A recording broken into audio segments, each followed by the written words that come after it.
அர்ப்பணிப்பில் நேயப்பட்ட ஊக்கத்தின் நூல்கள். கேம்ராஜ் சுந்தரியால் Padmashri 2026.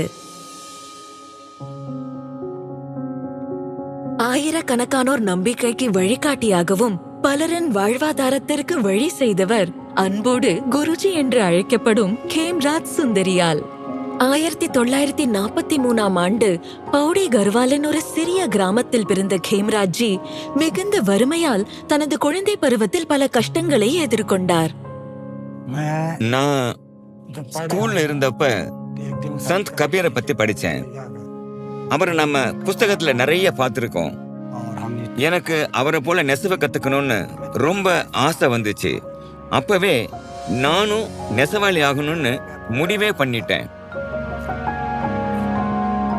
Handloom technology diploma முடித்த பிறகு வேலை தேடும் போது டெல்லிக்கு செல்ல வேண்டியது அவசியம் என்பதை கேம்ராஜ் சுந்தரியால் புரிந்து கொண்டார். ஆனால் பௌடியிலிருந்து டெல்லி செல்ல அவரிடம் பணம் இல்லை.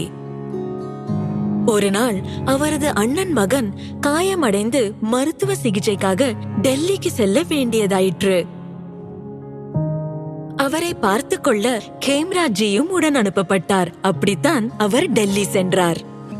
டெல்லி கிளாத் மில்லில் சிறிது காலம் வேலை செய்த பிறகு கேம்ராஜ் சுந்தரியால் வீவர்ஸ் சர்வீஸ் சென்டரில் வேலைக்கு சேர்ந்தார்.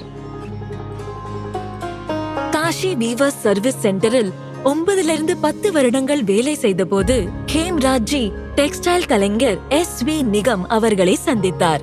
அவர் அவரது திறமையை பார்த்து வேலைக்கு பிறகு கொஞ்சம் நேரம் ஒதுக்கி அனுபவமுள்ள கலைஞர்களுக்காக டேபிஸ்ட்ரிகள் செய்ய சொன்னார். அவரு எனக்கு ஒரு தறி வாங்கறதுக்கு 175 ரூபாய் கொடுத்தாரு.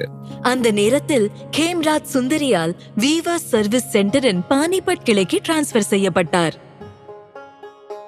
விரைவில் அவர் நாட்டின் புகழ்பெற்ற கலைஞர்களுக்காக டேபிஸ்ட்ரிகளை நெய்ய தொடங்கினார். ஒரு காலத்தில் பௌடியிலிருந்து டெல்லி செல்ல பணமில்லாத அந்த இளைஞர் பின்னாளில் உலகின் பல நாடுகளுக்கு பயணம் செய்யும் வாய்ப்பை பெற்றார். கேம்ராஜ் சுந்தரியாலின் புத்திசாலித்தனம் அவரை ஜாம்தானி நுட்பத்தில் ஒரு நிபுணராக மாற்றியது. ஹத்தா நுட்பத்தில் புதுமையான மாற்றங்களை கொண்டு வந்து பாலியஸ்டர் நெசவையும் அறிமுகப்படுத்தினார். அவரது தொடர்ந்த உழைப்பால் பானிபட்டின் தறி மற்றும் கேஸ் மீண்டும் பிரபலமடைந்தன. ஓய்வு பெற்ற பிறகு கேம்ராஜ் சுந்தரியால் விஷ்ணு ஹேண்ட்லூம் கோஆபரேட்டிவ் அமைப்பை தொடங்கினார். இதுவரை அவர் 10,000க்கும் மேற்பட்ட இளைஞர்களுக்கு பயிற்சி அளித்து வழிகாட்டியுள்ளார். இந்தியாவின் பிரபலமான கலை மற்றும் வடிவமைப்பு கல்லூரிகளிலிருந்தும் மாணவர்கள் இங்கு நெசவு கலை கற்க வருகின்றனர்.